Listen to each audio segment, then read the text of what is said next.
Being a working mom or just being a mom is just like running a marathon that never ends. You're always on the go with endless to-do list and barely enough time for yourself. Everyone has 168 hours in a week, but as a working mom, it often feels like we are trying to juggle life in just two-thirds of that time. But what if I told you that you could reclaim over 20 hours a week? Yes, you have heard that right. I've tried, tested, and refined these 8 habits, and they have helped me juggle my digital businesses, stay fit, and even sneak in some well deserved rest. These are practical research backed strategies that any busy mom can implement today to start saving some time and reducing their stress. Hi, I'm Mallika Jain, and welcome back to my channel. As a working mom of 16-month-old, I make sure that every minute counts. So today I'm going to share 8 habits that have saved me over 20 hours a week. So let's dive in. Let's kick things off with a habit that's a game changer for anyone juggling multiple responsibilities, that is creating a prioritized to-do list. I know to-do lists aren't exactly groundbreaking, and for anyone who says that to-do list doesn't work, the way you structure a list can make all the difference between a productive day and one that feels like a never-ending whirlwind. Every night before bed, I sit down for just 10 minutes to map out my tasks for the next day, but I don't just write down everything. I prioritize. I identify the top 3 tasks that absolutely need to be get done, no matter what. These are the tasks that will move the needle in my work, my personal life, or my well being. So when you wake up in the morning, you are not wasting time thinking about what needs to be done today or getting overwhelmed by the long list of tasks. You already know your top priorities, so you can dive straight into action.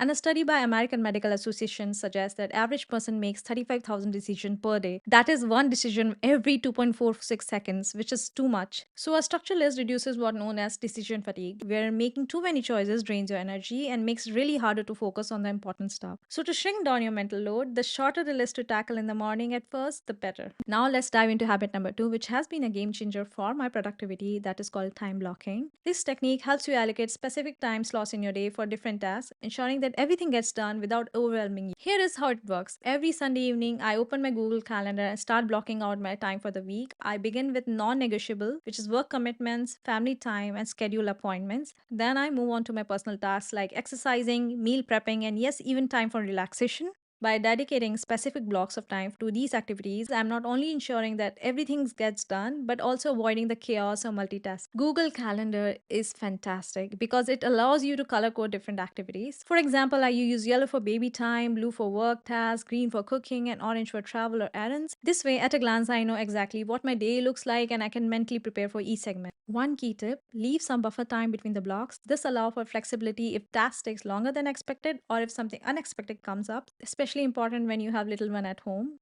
Okay, let's talk about habit number 3 that had impacted everyone's productivity, that is digital distraction. We are practically glued to our devices, which are constantly vying for attention, making it too easy to get sidetracked. So, did you know that average person spend 4 hours 37 minutes every day on their phone? That's equivalent to over 1 day per week or 6 days per month. And across that year, it's approximately 70 days spent looking at your phone. For me, staying focused is very crucial. So, one of the first step I took was to set boundaries around when and how I use my phone. For example, I now check my email and social media only twice a day, once in the morning and once in the night. This simple habit has saved me countless hours. To help with this, I use an app called Forest. It is a cool productivity app that encourages you to stay off your phone by growing a virtual tree when you're focused on a task. So if you leave the app to check something else, your tree withers and dies, which is surprisingly motivating to stay on track because you want the tree to grow. Plus, the app lets you categorize tasks, so I can focus on work time or baby time or personal projects without getting sidetracked. Another strategy is organizing my phone and laptop to minimize distraction. This reduces my visual clutter and makes it really easy to find what I need to find without getting drawn into something unrelated. And I have also installed an app called Screen Zen on my iPhone to manage my screen time. This app gently nudges you to reconsider opening time wasting app by adding a brief delay and a message like, "Are you sure you want to spend time on this right now?" So, this little pause often makes me realize I don't actually need to check Instagram for the third time on the day. So, these small changes have made a huge difference in my life, keeping me on track and ensuring that I'm spending my time on what truly matters. Now, let's talk about a habit that has helped me maintain a sense of control in the midst of chaos: quick task completion. Here's how it works: if a task takes less than 2 minutes to complete, do it right away. Whether it's replying to an email, washing a few dishes, or putting away laundry, taking care of these little things in the moment prevents them from turning into a mountain of chores that can feel overwhelming later on. This habit is rooted in a 2 minute rule written by productivity expert David Allen in his book, Getting Things Done. The idea is that our brains are not designed to store tasks but to generate ideas. So, when we keep these small tasks in our heads, they drain our mental energy and create unnecessary stress. So, by handling them immediately, we close the loop, free up mental space, and keep our to do list manageable. For example, when I walk into a room and notice that something needs to be tidied up or put away, I take care of it on the spot. So, if I see an item out of place, I put it back where it belongs. This might seem trivial, but these small actions add up throughout the day and save me significant amount of time in the long run. Plus, they prevent my environment from cluttering, another mental burden we often underestimate. I also apply this habit to my digital life. So when I receive a quick email or message that I can respond immediately, I do so rather than marking it unread and coming back to it later. So this reduces the amount of digital clutter and keeps our inbox from becoming very overwhelming. Let's move on to habit number 5, which is all about starting your day with your purpose, establishing a morning routine. If not disciplined, the mornings in my house can easily become the most hectic part of the day, but having a consistent routine can set a positive tone and make the rest of your day run very smooth. My morning routine is simple but effective. It starts with waking up at the same time every day, even on the weekends. The first thing I do after getting up is quick 5-minute stretch or light exercise. It's not about getting a full workout, but just waking up my body and getting the blood flowing. Next, I spend a few minutes of mindfulness, whether that's a short meditation or deep breathing, or simply enjoying a quiet cup of tea before my baby gets up. So this helps me center my thoughts and prepare mentally for the day ahead. It's my little moment of calm before the chaos begins. After that, I review my prioritized to-do list that I prepared in the night before, and this quick review allows me to mentally prepare for the task ahead and ensure that I'm ready to dive straight into work once the day gets going. If I have time, I also do a bit of meal prep for the day, maybe putting together a quick breakfast or preparing a snack for a little one. And this steps kind of save my time later when I do everything in the morning, and this keeps me on track with my healthy eating. The key is to keep your morning routine very flexible and realistic, but at consistent time. So some days the baby wakes up earlier than expected or something else comes up. On those days, I might shorten my routine or skip a step, but maintaining the core elements helps me start the day right. Next up is habit number 6, which is all about setting yourself for the success before the day even begins. Sleep and systemize. The evenings can be just as busy as the morning, but by following a structured routine every night, I manage to make my mornings very productive and streamlined. One of the most effective parts of my nightly prep is systemizing the routine tasks. This means creating a consistent, repeatable process for the things you do every day. For example, after dinner and getting my little one settled for the night, I take about 15 to 20 minutes to prepare for the next day. First thing I do is to lay out everything I'll need in the morning. That is my clothes, my baby's clothes, and my essentials like bags, documents, or laptop for the work. Also, I've set a specific menu and routine pre-decided for prepping the breakfast and meals for the next day. So over time, this process has become my second nature, so I can get everything done without